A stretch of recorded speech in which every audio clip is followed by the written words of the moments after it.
Court is calling 2025 CR 004086. All right, we're back on the record. Could I have parties announced for the state? Defense. Anita Perez for the defense. You're charged with assault, family, household, impeding breath or circulation, and in cause number 2025 CR 004086.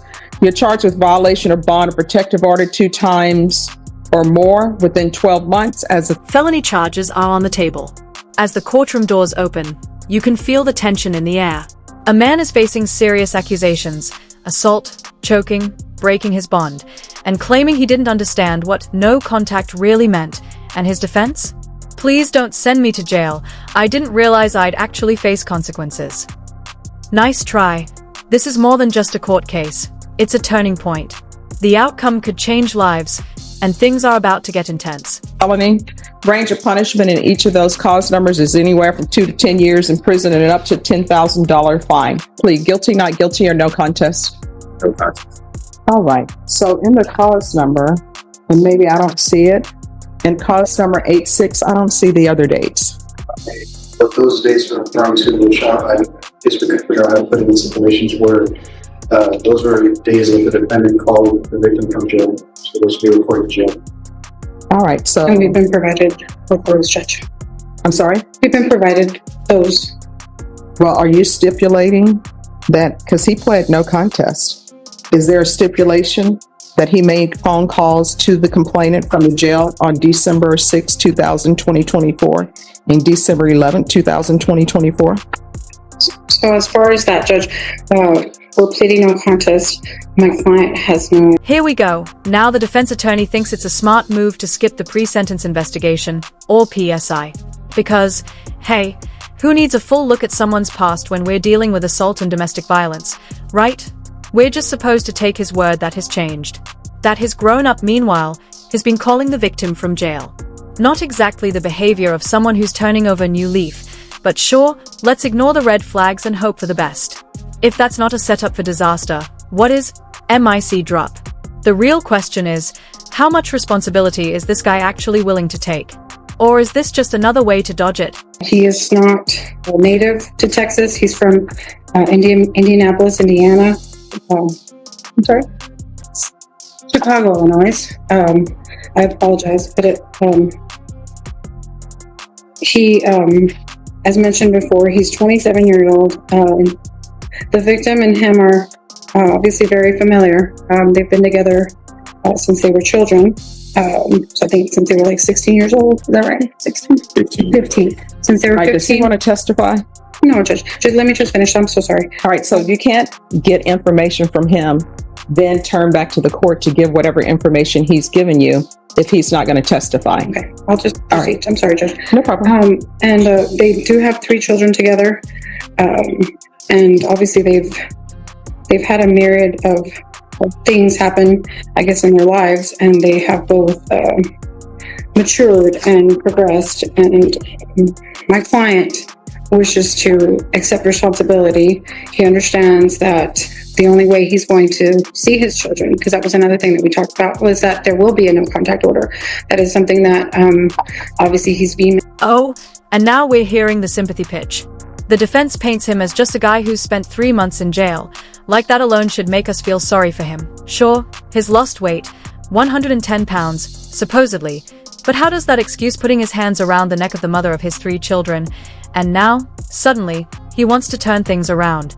Probation, a quick I'm sorry, and move on like nothing happened. The defense is tossing out everything: health issues, a rough past, child custody struggles, hoping we'll overlook the real issue here. But let's be honest, none of that changes what he did. He choked her. That's the part that matters. Let's not lose sight of it. I don't know if he's in the waiting room or not, but notwithstanding, my client does want to go forward. His father obviously speaks very highly of him. Unfortunately, he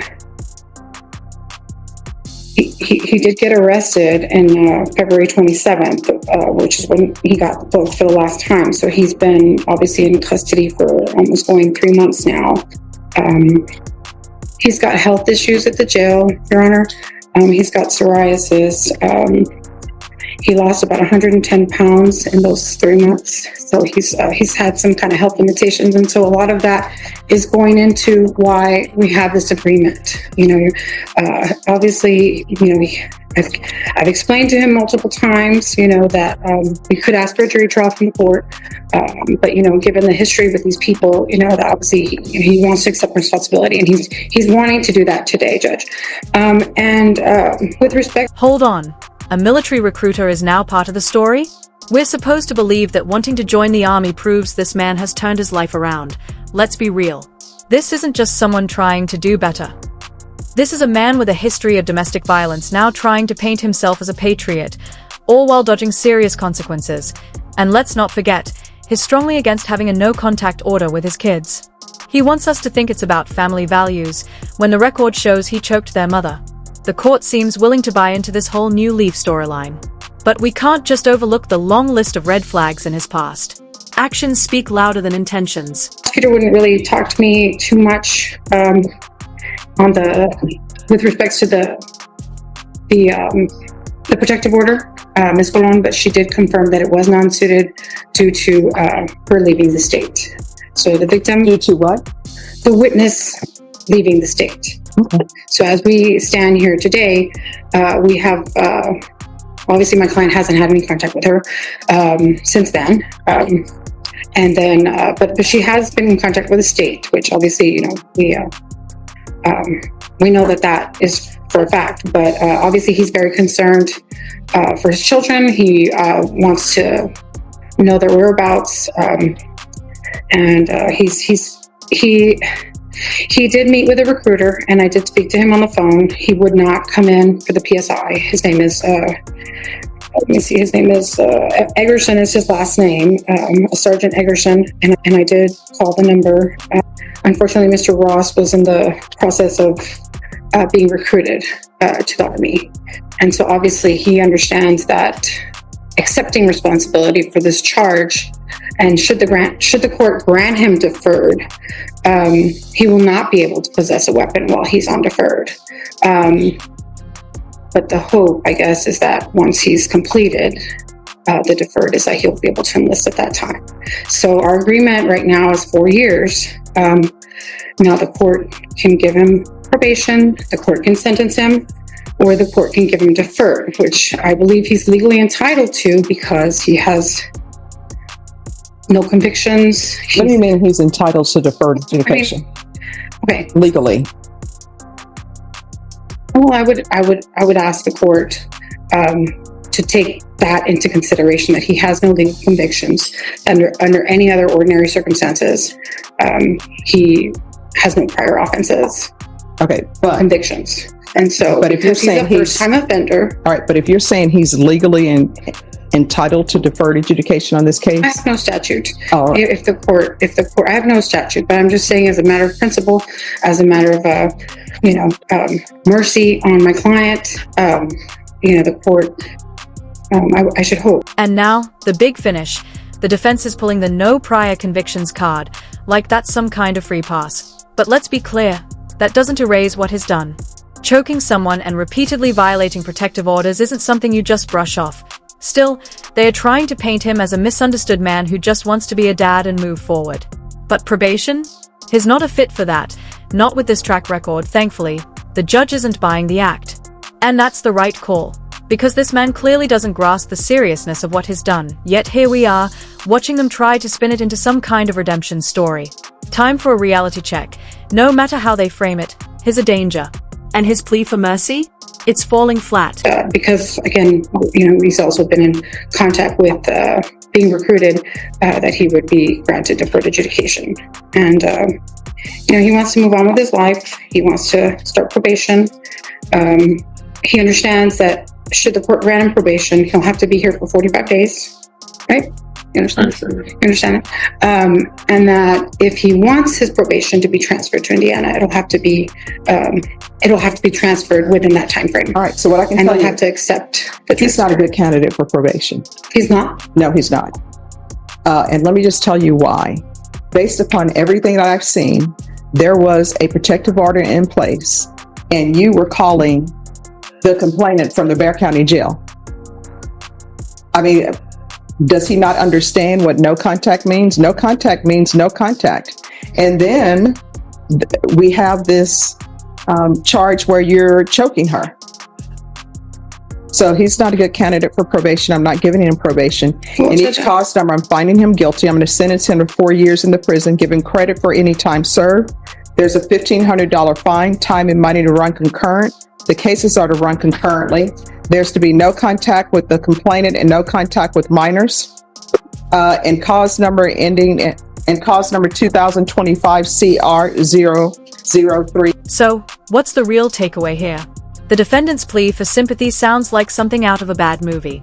He choked his partner, broke protective orders, and now wants mercy, just because he doesn't have a prior conviction. That's not how justice works. Accountability isn't optional. This isn't some one-time lapse in judgment. It's a clear pattern of violence, and no amount of smooth talk changes that.